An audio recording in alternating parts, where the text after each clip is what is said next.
Hello and a very warm welcome to Zunaira Azhar official. President Trump ने ये बयान दिया कि हम गाज़ा में रिकंस्ट्रक्शन करेंगे और वहाँ जितने गाज़ा के लोग रह गए हैं उनको वहाँ से रिलोकेट करेंगे।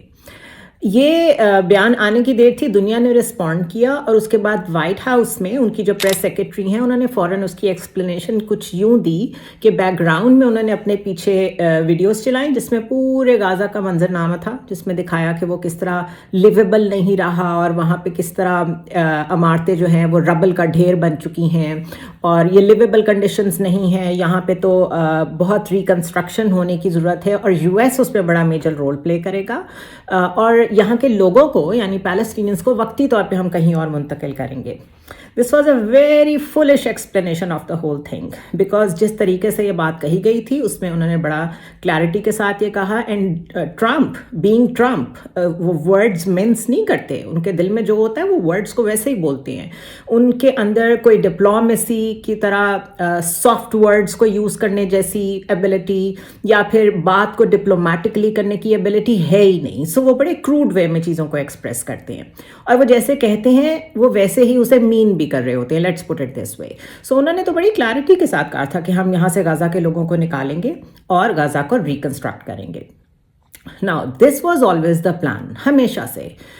2023 में फर्स्ट टाइम जो मैप यूज़ किया गया था जनरल असेंबली में, उसमें बड़ा क्लियरली गाज़ा में नाम निशान नहीं था या वेस्ट बैंक में फ़लस्तीनियों का, वहाँ पे भी रिकंस्ट्रक्शन थी और उसके अलावा जॉर्डन भी उसका हिस्सा दिखाया गया था, सीरिया भी उसका हिस्सा दिखाया गया था एंड लेबनान भी। And as we all know जो डेवलपमेंट्स हो रही हैं उसमें ऑलरेडी ऐसा हो चुका है, गोलान हाइट्स तक तो इजराइल पहुँच ही चुका है।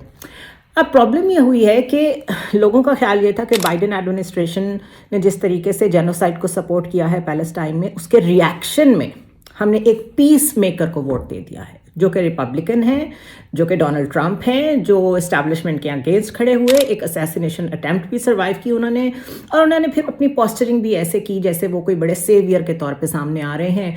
मिशिगन में जहाँ सबसे ज़्यादा मुस्लिम रहते हैं अमेरिका में, उन्होंने वहाँ पे अरब अमेरिकन से वादा किया कि I will deliver you piece.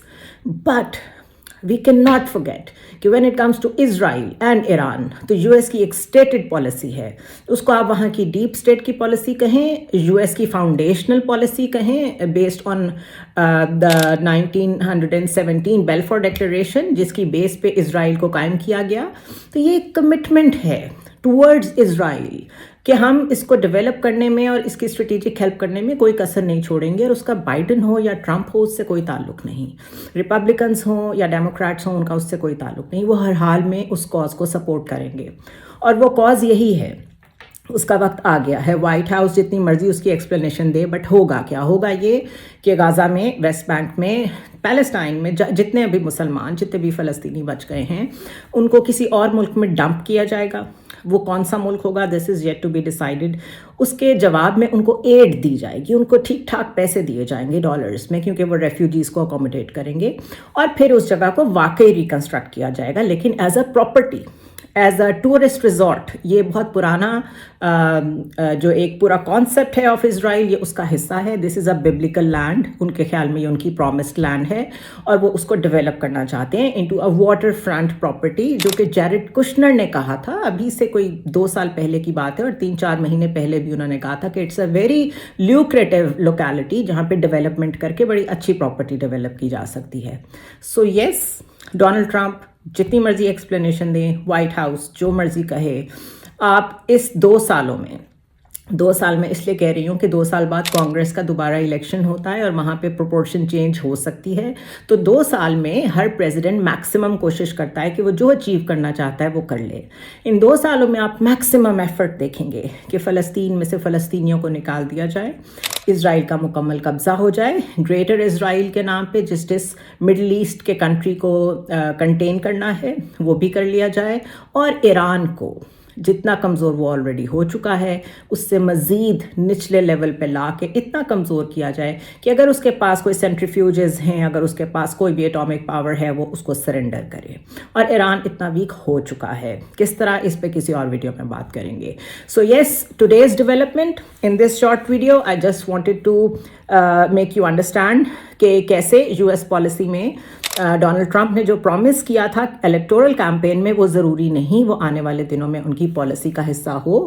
ہاں اس کی ابتدا بہت جلدی ہو گئی ہے اس لیے people are shocked, but shocked ہونا نہیں چاہیے بیکاز یو ایس لابی جس طرح سے اپنی پبلک ریلیشننگ کی ڈومین میں فنڈنگ کرتی ہے into the campaigns of the presidential election, اس میں بڑے کلیئر موٹیوز ہوتے ہیں جن کو آنے والے پریزیڈنٹ نے سپورٹ کرنا ہوتا ہے. And this is a short history and short story of the presidential elections of US. So جو بھی صدر آتا ہے وہ ایک طرح سے ہاسٹیج ہوتا ہے, اس نے جو وعدے کیے ہوتے ہیں وہ اس نے ڈیلیور کرنے ہوتے ہیں, اور وہ وعدے جو اس نے بیک ڈورس میں بیٹھ کے ڈرائنگ رومس میں بیٹھ کے لابیز کے ساتھ کیے ہوتے ہیں وہ ڈفرینٹ ہوتے ہیں فرام دا پرومسز جو اس نے ووٹرس سے کیے ہوتے ہیں. سو یس, ناٹ گڈ نیوز, بٹ جو بھی چیزیں ڈونلڈ ٹرمپ کرنے جا رہے ہیں اس میں سب سے سگنیفیکنٹ یہ ہوگا کہ اسرائیل اپنے مقاصد میں آپ کو اور کامیاب ہوتا نظر آئے گا. Till next video, bye bye.